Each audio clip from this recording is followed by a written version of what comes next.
2024 সালের 5 আগস্ট ছাত্র জনতার অভ্যুত্থানে আওয়ামী লীগ সরকারের পতনের পর 8 আগস্ট দায়িত্ব নেয় অন্তর্বর্তী সরকার। 18 মাস দায়িত্ব পালন শেষে গত 12 ফেব্রুয়ারি উৎসবমুখর নির্বাচনের আয়োজন করে অধ্যাপক ড. ইউনূসের নেতৃত্বাধীন সরকার। প্রায় 2 যুগ পর নিরঙ্কুশ সংখ্যাগরিষ্ঠতা পেয়ে এবার সরকার গঠন করতে যাচ্ছে বিএনপি। সরকার গঠনের এই নবযাত্রার সব আনুষ্ঠানিকতা শুরু মঙ্গলবার। এদিকে নতুন মন্ত্রীদের বরণে প্রস্তুত সচিবালয়, যেন সর্বত্রই সাজ সাজ রব পড়ে গেছে। সকাল থেকেই দেখা গেছে বিভিন্ন মন্ত্রণালয়ের মন্ত্রীদের জন্য নির্ধারিত কক্ষগুলো নতুন করে সাজানো হচ্ছে। এরই মধ্যে ধোয়া মোছা, পুরনো আসবাবপত্র পরিবর্তন সহ আনুষাঙ্গিক সব কাজ সারছেন গণপূর্ত অধিদপ্তরের কর্মচারীরা।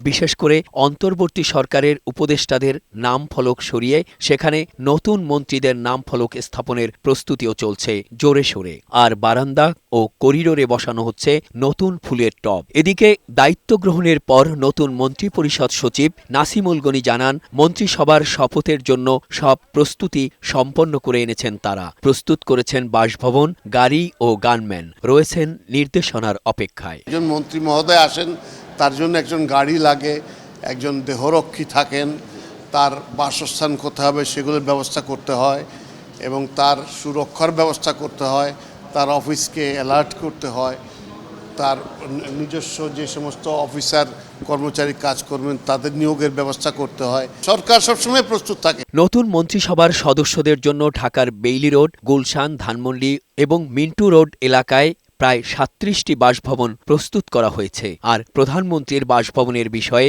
বিএনপির চাওয়াকেই প্রাধান্য দেওয়া হবে বলে জানিয়েছেন গৃহায়ন ও গণপূর্ত উপদেষ্টা। এখন পর্যন্ত আমরা 37টা বাড়ি রেডি করে রেখেছি।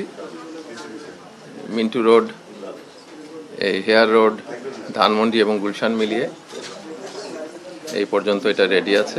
প্রয়োজনে আরও কয়েকটা বাড়িও তৈরি করার প্রস্তুতি চলছে। জানা গেছে প্রাথমিকভাবে মন্ত্রীদের জন্য 50টি গাড়িও প্রস্তুত রাখা হয়েছে। মেহেদী আজাদ মাসুম, বৈশাখী সংবাদ, ঢাকা।